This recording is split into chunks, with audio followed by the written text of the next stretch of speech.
Siapa yang cari laptop Lenovo Log dengan harga 2,300? Ni untuk korang. Depan saya ni ada satu laptop gaming Lenovo Log yang menggunakan prosesor i5 12 Gen, 8GB RAM DDR5, 512GB SSD NVMe dan menggunakan GPU RTX 2050 berukuran 15 inci dan display dia 144Hz. Dengan harga RM2,250 sahaja, korang dah dapat satu laptop gaming Lenovo Log yang boleh run software berat dan boleh buat main game. At the same time, laptop ni masih ada warranty sampai 2026. Sampai tahun ni, tapi sampai bulan berapa? Bulan 11. Masih sempat untuk claim the warranty. Okay? By the way, kalau korang berminat, korang boleh DM kita sekarang ataupun walk in je kedai kita dekat Bandar Sunway Petaling Jaya.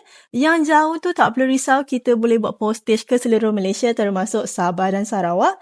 Tapi kalau korang ada laptop lama, laptop gaming lama yang korang rasa nak trade in, nak upgrade ataupun nak jual dekat Mechanized, tak ada masalah. Boleh DM kita sekarang, tapi jangan lupa untuk like, follow dan share tau. Bye-bye.